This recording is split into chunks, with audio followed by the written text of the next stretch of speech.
The one playground that I saw on the second day or third day that I was there got bombed. 15 kids came in that day, dead on arrival. This isn't arbitrary. This is planned.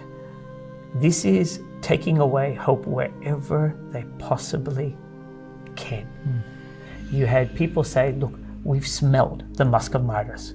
SubhanAllah. I saw people wake up from their anesthetic, as in mid-operation, and recite Quran. This is, for lack of a better word, a Holocaust moment. We say, finally, your shouts are louder than the bombs.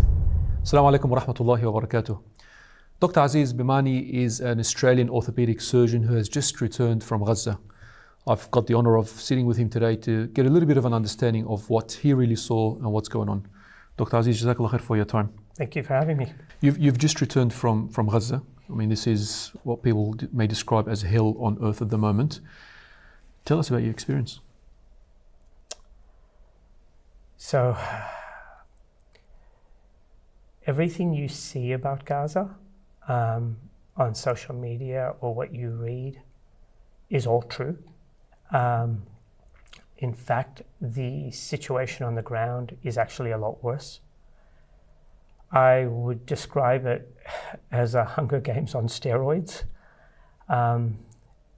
It's frightening because it's just not what we see, but it's how people feel, what they're feeling on the ground, what they're actually, how they're being affected. And I think that really hit home for me in terms of there's not one person that's not affected. You come into Gaza through large prison gates and prison cells, and the whole place is surrounded by prison walls. So there's no place for anyone to run to or go to. There are soldiers that help make sure you're a captive member of the games. When you drive in, the first thing you see, like when we first got in there, it's dark, it's eerie, because it's kind of quiet, because remember, there's no electricity, there's no petrol and energy, and they've got to be innovative on how they've kind of done things. So it's just dark and eerie. You're not really allowed to travel at night. So when we first entered, driving from the border to what is called a UN safe house, it was strange because when we had to get clearance from the IDF to be able to travel, there's not much happening on the road. And yeah, it's scary. When you go in, I told you prison walls, but there's a constant sound of drones. Drones. And the drones are deafening, especially at night. I think they do it on purpose so you can't sleep. There are 3 types of drones. There's a drone that is a surveillance drone. There's a drone that has a machine gun attached to it. There's a drone that drops bombs. Everyone is hungry. Everyone's displaced. The city is in absolute ruins. It looks like a dystopian field, right? So it looks like out of the Hunger Games. Can you show me what it looks like? So this is my first drive in. It's just destruction. And it's destruction for kilometers and kilometers. And here's the thing. If this was targeted, how can every single one of these buildings... It looks like every single building is destroyed. There is no building that's still... inhabitable. And the hardest and the saddest part is that when people try to return... Because remember, okay, they've been dispossessed. They're now in their tents. They have very little with them. They try to go back to collect any goods. Even the masjid's destroyed. Everything's destroyed. There's nothing that's standing. So they go back and they get bombed again. Did you fear for your life going into Gaza, having seen, people from the world, the World Central Kitchen be attacked and killed by the IDF? Did you fear for your life? Yeah, absolutely. Not so much when I was there. Okay, so when I was there, I think I'd already made peace with myself, so it was okay. And I don't think there was any moment where I was really that scared for myself. But definitely before going, that was a super challenge. that first 48 hours after I sort of said, one, got the phone call and then said yes, was probably the toughest 48 hours of my life. I had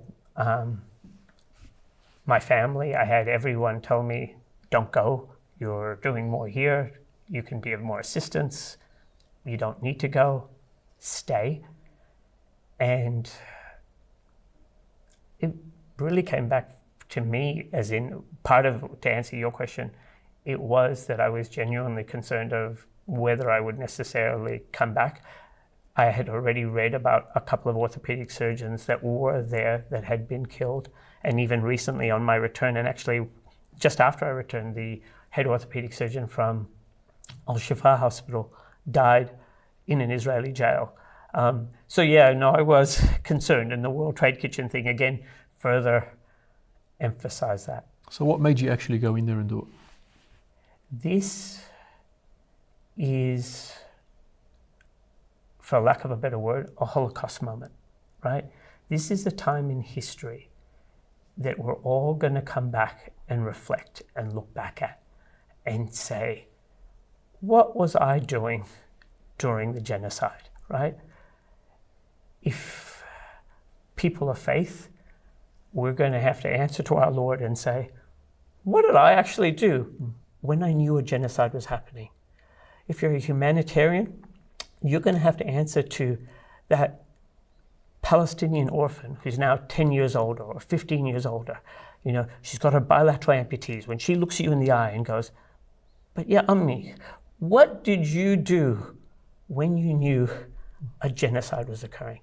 And unlike other times in history, we've got nowhere to hide behind. So in other times of history, the genocide doesn't necessarily become evident until after the fact. Here, we've got people who are committing the atrocities telling us what they're going to do. So they've not made they haven't quibbled about what they're planning on doing. They're going, this is going to be a generational nakaba. We're going to treat them like the Amalekites, meaning, hey, we're planning on killing every last one of them. They told us that they were going to starve them. There's not going to be any food, water, electricity. We know they're in a prison, right? The largest open air prison. I don't know how you can't say, how I can't do anything, because we're all going to be answerable. The real hard part for me, and this is what I said earlier, is that I had my family going, but you can do more good here than doing there. So to me, the real question wasn't that we have to help. So there was no questions on that. But what was the best way to help? Mm-hmm. And for me, I couldn't answer that unless I went. So I had to do it. MashaAllah. So you've done well over 15,000 operations in your career. How many operations did you do in your time in Gaza? I would say we did about 6 to 8 surgeries every day, just depending on the day. So over that 2 weeks. And how would you compare? I mean, the theatre, the hospital setups that you normally have in Australia, as opposed to what you experienced in Gaza? So first of all, the hospital that I worked at, which is Al-Aqsa, is one of only 2 hospitals that's left standing. It was never designed to be a major hospital. It's become one of those big hospitals by default. To put in context, Al-Shifa Hospital, which we've all heard of, that had 100 ICU beds. As far as I'm aware, there's no hospital in New South Wales or Australia that has that many ICU beds. That was their tertiary referral center. That's gone. And so it's just down to Al-Aqsa, which is now a small community hospital having to deal with trauma like you've never seen. No Australian hospital, even in the best of times, could cope with what they have to cope with. But then you add in a siege, you add in ongoing bombing and killing, you add in a displaced civilian population. And there's reports... They're just breaking. Yeah, there's nothing they can do. There's reports that people are actually sleeping in the hospital. Is that correct? Have a look. The truth is there's almost no room inside the hospital to walk, because everyone is literally everywhere. Everyone is camped out there. These are all patients. When you first walk into the hospital, the thing that overcomes you is two things. One, how overcrowded it is, with everyone, all displaced people everywhere, with people who essentially are amputees or have what we call external fixators on, which are these rods on the outside of their body holding their limbs in place. But there's also this stench. It smells of death. It smells of death because everything is rotting. Wounds are infected. There's open wounds. There's not enough sanitation, or there's nothing enough to kind of keep it clean. SubhanAllah. How many of the patients that you saw were children, women? At least 50%, if not 70%, were kids. And then... Under the age of 18? Easy. I would have gone under 12. Under 12? I would have said under 12. Because I probably wouldn't be able to tell the ones that were above 12, but the under 12s, I did tell. And the majority were women and children. How did you, stay mentally fit to be able to operate in these circumstances? The only thing that kept me going, that kept me sane, and actually what allows me to be sane now, were the Palestinian people, the people themselves.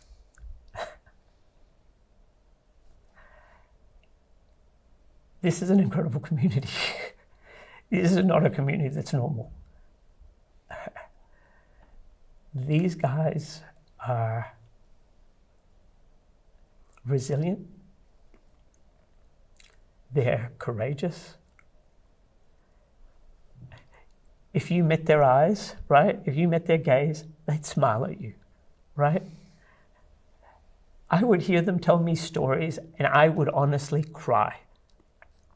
And I'd go, how can you tell me that with a smile? And they'd go, what else is there to do, right? And, I didn't even hear resentment in their voices. I never once heard resentment from anyone. All I heard with them was, just give us peace. Just let us carry on living. We don't want help.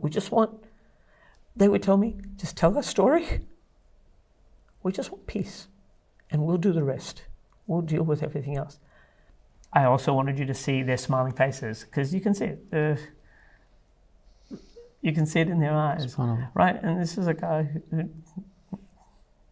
doesn't have anything. And in fact, here's the other thing. Every single one of them can name between 5 and 10 people that have been in their social network that have been murdered.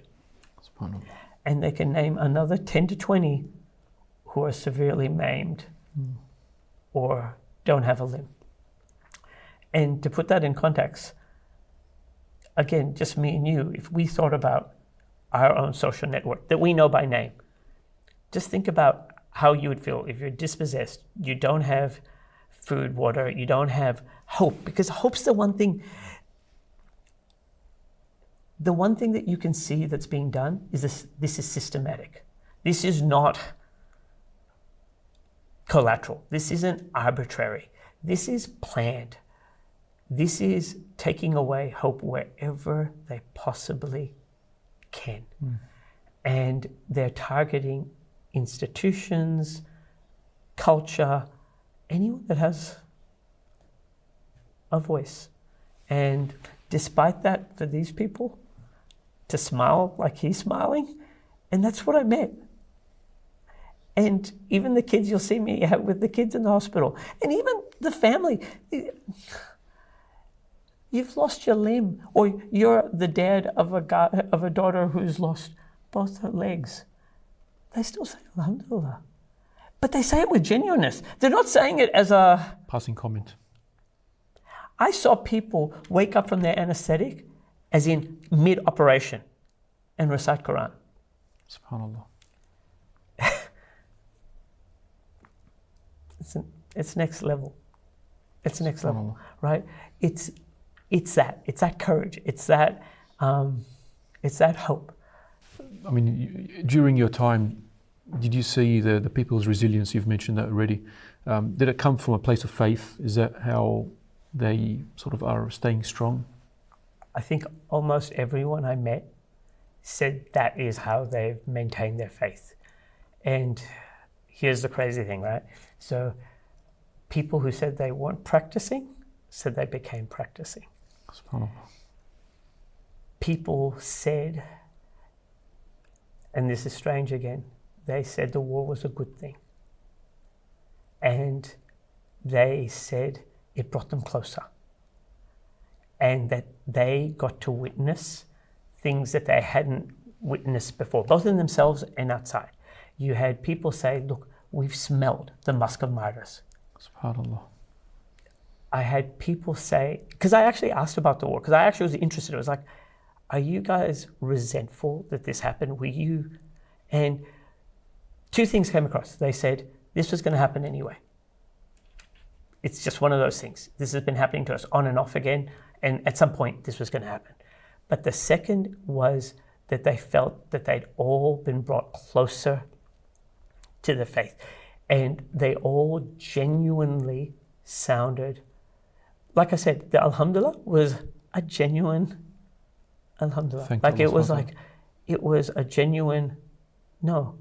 And there was also genuine, this is from God. So whatever's happening, it's from Allah. We're okay with. I'll tell you, I had a near kick in the gut experience when I got home. At Maghrib time on Monday night last week, before they invaded Rafah, it was Tahajjud time. I got messages on my WhatsApp from at least 9 different people from there celebrating the ceasefire. They were showing me how they were all getting really happy and excited. And I was like, wow, Alhamdulillah, this is great. Mm-hmm. Only a few hours later to find out they'd invaded Rafah. And their joy went from that to something else. I almost couldn't work or do anything. I messaged these people and they all came back with, this is from God. It's okay. We've got this. Conviction in Allah subhanahu wa ta'ala. We're going to manage. And that's what I saw. I saw them just manage. They were like, well, not just manage, but they manage via their faith. Their faith, I think, has helped them stay grounded, and it's helped them maintain their humanity, their culture. It's helped them look after each other. It's helped them remain generous. It's helped them stay together. SubhanAllah, they are people of inspiration, and they keep, their inspiration will inspire millions for years to come, inshallah. I mean, even us sitting so far away are inspired by the amazing character that we've seen from the Palestinian and people of Gaza, mashallah. While I was there, I did visit 3 of the refugee camps. Okay. And what you'll see is life in the camp. From what they tell me, remember again, no food, no water, no electricity. And there's 2 types of camps. There's UNRWA camps and the non-UNRWA camps. Everyone wants to be in an UNRWA camp. That's the go-to camp, if they can, if that's their choice. Tents are hard to come by. And they would say to me, an average tent is $800, 800 US dollars, and a good tent was about 1,500 US dollars. Now keep in mind, there's no work, right? And even if you do work, you're not getting paid. Also keep in mind that the place that you worked no longer exists. If you're a university student, your university no longer stands. Your academic record doesn't exist. So your life's on hold. As a parent, there are no schools. There's no playgrounds. In fact, the one playground that I saw, which is about 700 meters from the hospital, on the 2nd day or 3rd day that I was there, got bombed. 15 kids came in that day, dead on arrival, right? Going back to the refugee camps,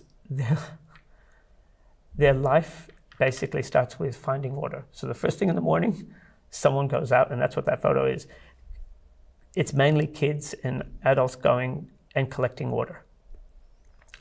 And then they bring that water back. Then their job is to try finding where a food parcel is being delivered and put their name out for a food parcel to collect that food parcel. Then the next part of their day is to see if there is any free soup kitchen food that they can collect. Okay. You mentioned before that 15 kids were brought into the hospital dead. I mean, when you're in a situation like this, how does that make you feel? It's gut-wrenching, right? There's no words. There's just sadness, right? It doesn't make sense. It's just, look, there was a time there when a child came in with an arm blown off, and the arm's just completely blown off. It's just mangled.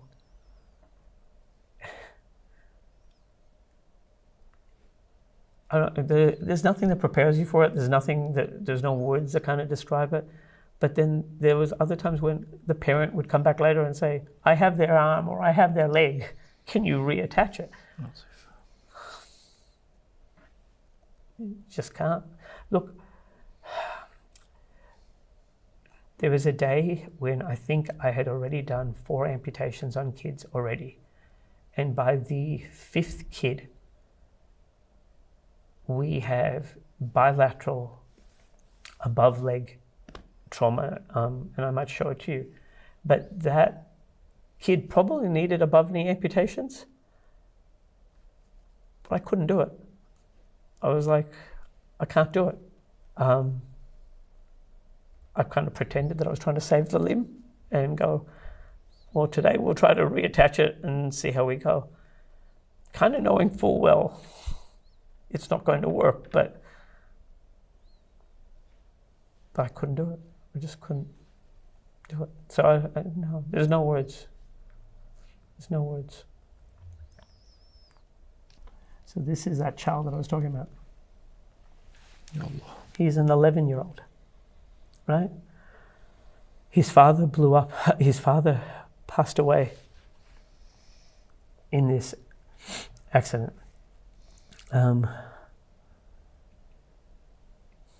If you could carry a message from the people of Gaza to our audiences, what would that message be? So consistently, they all said, tell our story. They wanted us to tell their story, I think with the hope that our humanity would mean that we shut this down. But when I reflected more on it, to tell you the truth, I actually recognized the single biggest existential threat to Israel, to the occupation, to the status quo, isn't another army. It isn't an armed resistance. It's not a state. It's the truth. And we all carry the truth. All we have to do is get the truth out there. And this ends. And that's amazing.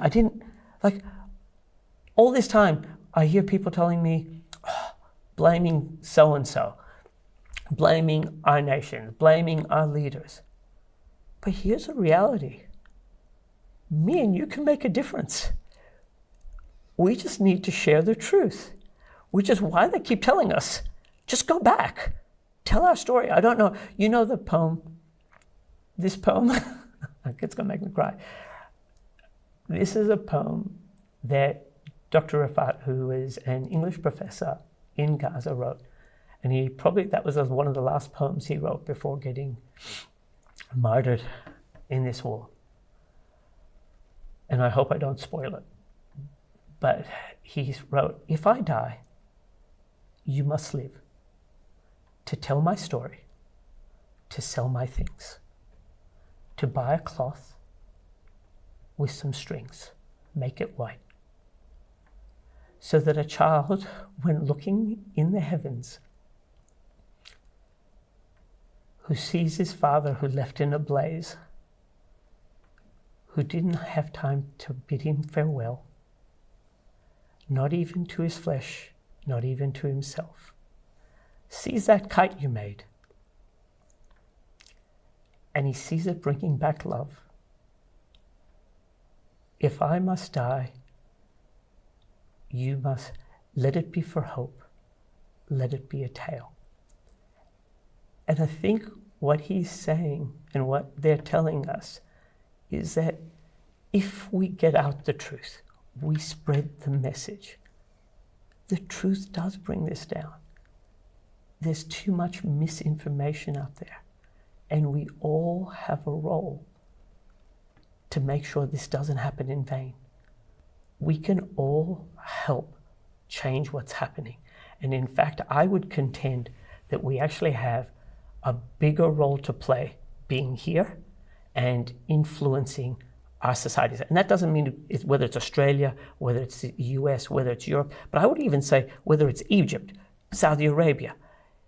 If we all get up, we all tell the story, we all tell the truth, we all stand up for what's happening and say this genocide doesn't happen in our name. Because you know what? I can't talk to Hind.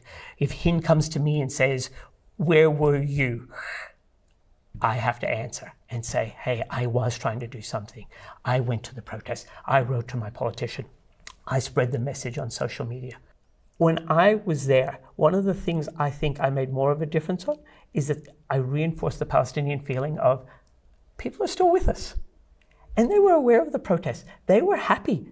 I saw it in their faces. But you even hear people like Bisan, the social media person, who say, finally, your shouts are louder than the bombs. So we're helping them, we're strengthening them, we're their lifeline. We're giving them that courage, that motivation to keep going. When you're at a marathon, it's that person saying, keep going, you're nearly there, you're gonna make it. But the second is we're changing public opinion. And as we change public opinion, we can bring down these walls. We can change what's happening. And that's what we all need to do. This is some really good advice. Jazakallah khair, Doctor, for your inspiring words. I mean, it's quite courageous of you to have been and visited Gaza and operated there. Would you consider doing this again? In a heartbeat.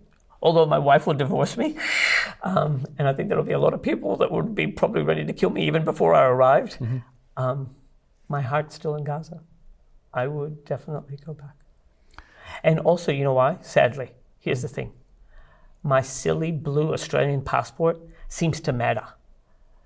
If I get caught there, if I'm stuck there, or if I die there, somehow that matters more.